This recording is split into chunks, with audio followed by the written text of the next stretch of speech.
What is going on, everybody? It is me, Clear, and guys, tonight is the release of Doctor Strange, and for this video, guys, I have Doctor Strange himself, Carl Mordo, and Caecilius, all from the film. Guys, I cannot believe that Doctor Strange is coming out tonight.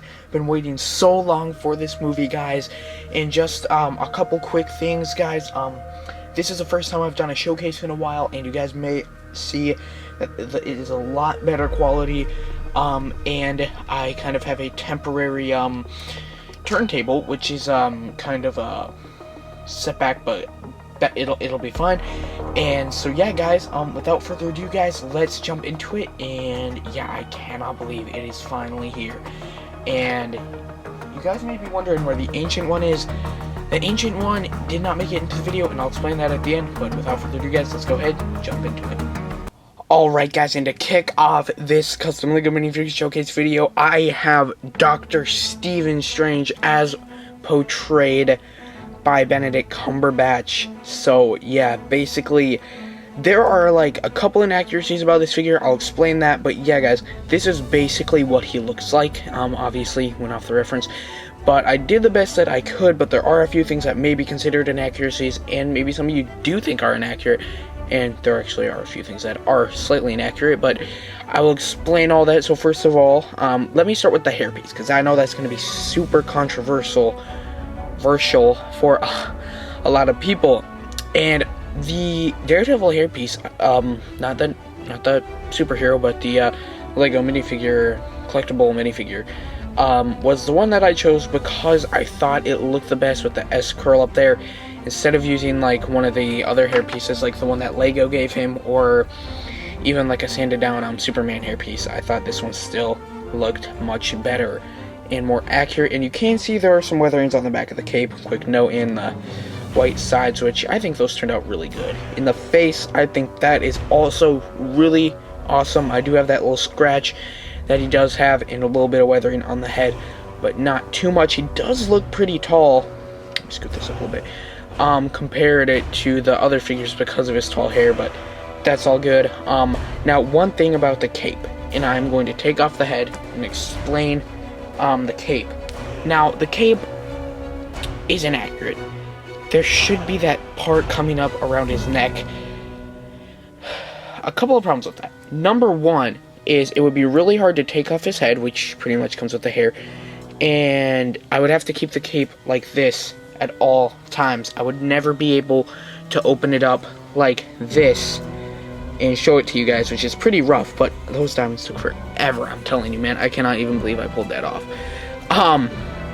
But yeah, that would have really not been the best choice for me personally, because I did not pick up the set, and all of these figures are pretty much fully hand painted except for like one thing, unlike Carl Mordo. But yeah, and then I got the eyes painted in there, and the mouth. Not absolutely a super fan of the eyes. Holy cow. But I still think they look really awesome. In the next part, you can kind of see some of the cape there on his shoulders.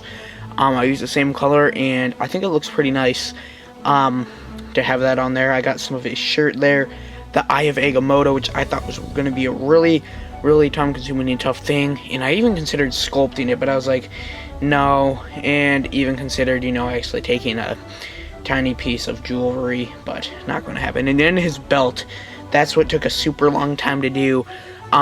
There should be a little like feathery thing coming down that is on both of the figures that I didn't on him and Caecilius, and I think all three of the figures actually, but I ended up not doing that. There are some silver buckles and stuff on there that you guys can all see, and then the arms are pretty standard. They just got some of that kind of cloth pattern on there, and then they are also dark blue, as accurate.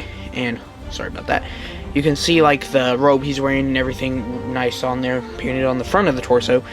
And another, the last inaccuracy, great, I'm done with these, is that the back has nothing on it, and that is simply because I don't know what's on his back, and I do not like painting on extra inaccuracies that are stupid.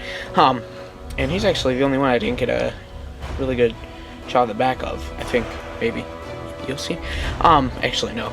That's not true at all. So, and then I pinned it on the boots, and then he has like this like stuff like rolled around it, kind of like tape or something, or like a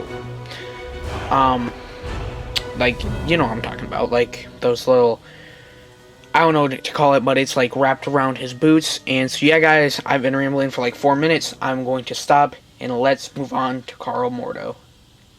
Alright guys, and here we have Carl Mordo, who I honestly think should be called Baron Mordo, but I'm not gonna complain or anything.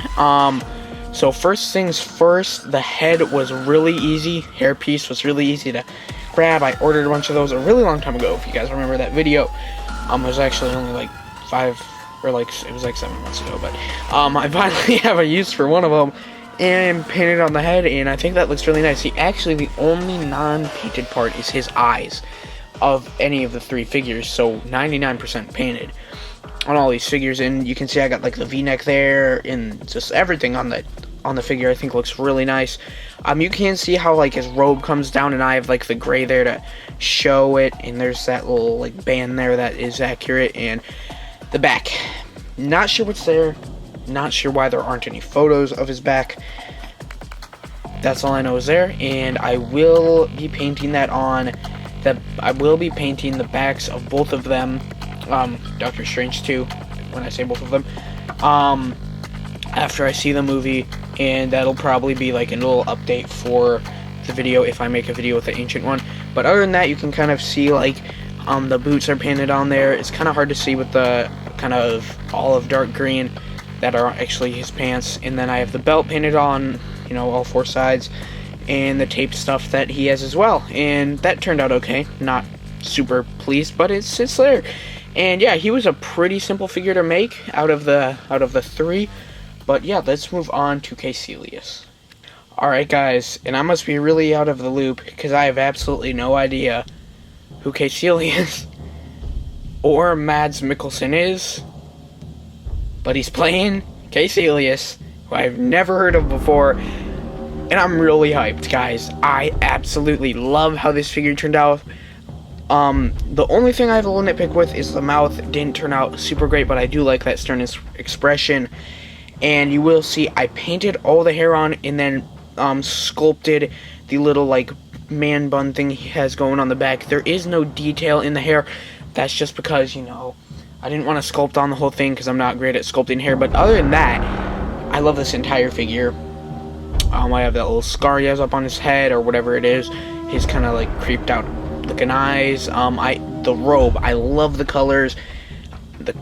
That sounded like, wow, that was really awkward how I said that. The stripes on the arms. My favorite part about this figure is like the sides of the legs.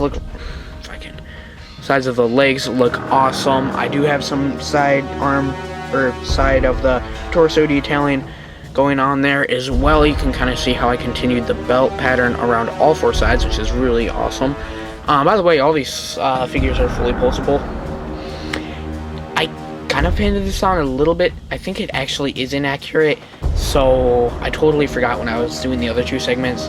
And then I kind of have that like skirt thing running around all 4 sides. I think the boots turned out really awesome as well.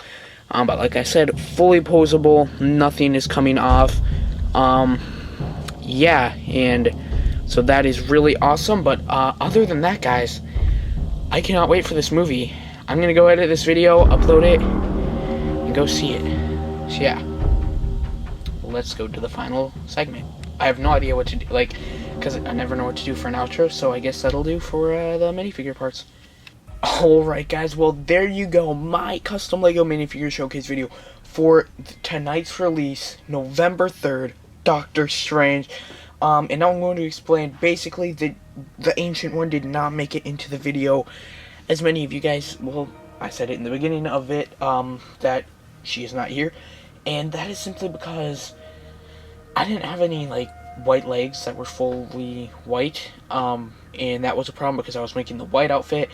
And I didn't have time to make the gold outfit, so not in the movie. And I want to see if the character is worth making, and if she is, I will definitely make a showcase. That'll be the second showcase that I make for this movie, and I will do that hopefully before Rogue One, which is the next big project. And then after that, I am working on a new Flash minifigures for the Flash, and I'm going to make the entire team of the Legends of Tomorrow. So yeah, guys, there's a bunch of stuff to look forward to.